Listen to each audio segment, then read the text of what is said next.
Everybody. Stopping in for a quick word this morning. Today's reading is coming from Isaiah 51. I'm going to start off our reading.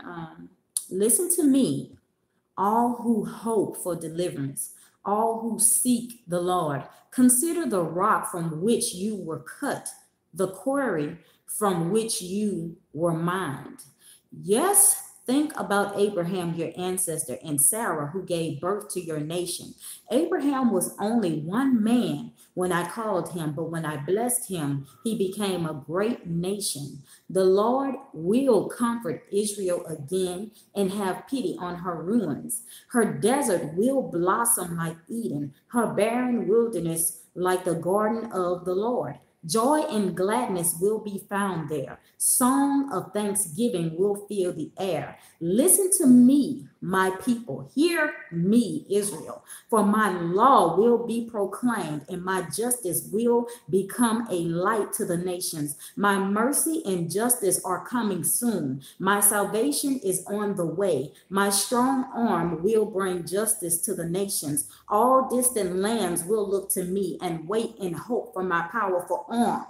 Look up to the skies above and gaze down on the earth below, for the skies will disappear like smoke, and the earth will wear out like a piece of clothing. The people of the earth will die like flies, but my salvation lasts forever. My righteous rule will never end. Listen to me, you who know right from wrong, you who cherish my law in your. Do not be afraid of people's scorn, nor fear their insults, for the moth will devour them as it devours clothing. The worm will eat at them as it eats wool. But my righteousness will stand forever. My salvation will continue from generation to generation.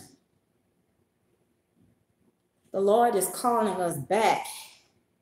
He is letting us know that no matter how much pressure is building up on you, you are not alone in the battle.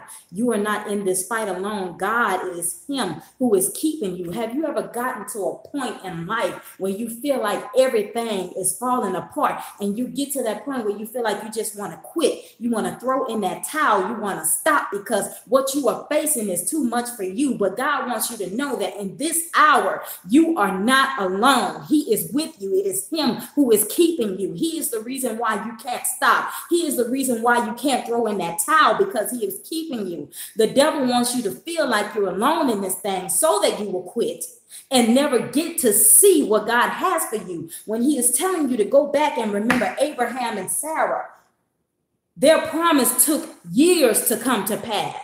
And I want you to know today, I don't care if you're an old woman at age or you're an old man at age, it doesn't matter. God's hand can still work for you today as it has worked for them. He can move for you no matter what you are going through, no matter what you are facing. You have to continue to trust God in all things and to know that his hand is going to move. It can't move if you don't have faith to believe it.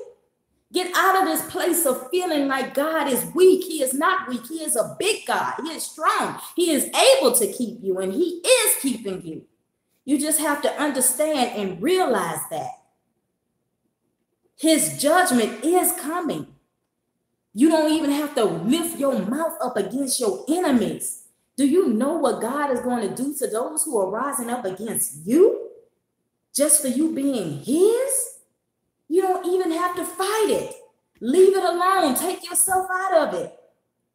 You don't have to sit here and debate back and forth with these people or whoever it is coming up against you. Your family neither. God will take them out himself. Because when they rise up against you, by you being in him, they are rising up against him. And they are too stubborn-hearted to realize that. So you don't have to open your mouth. You don't have to speak. Let God handle it. And for somebody who still has a dream that God spoke to you, or a vision that he has shown to you, it hasn't come to pass yet.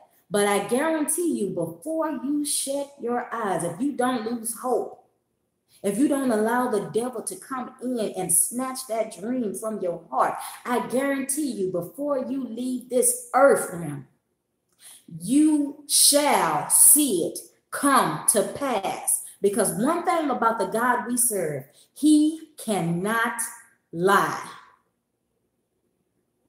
And you can hold on to that. And you can put that in your heart and trust in it and keep hope in it.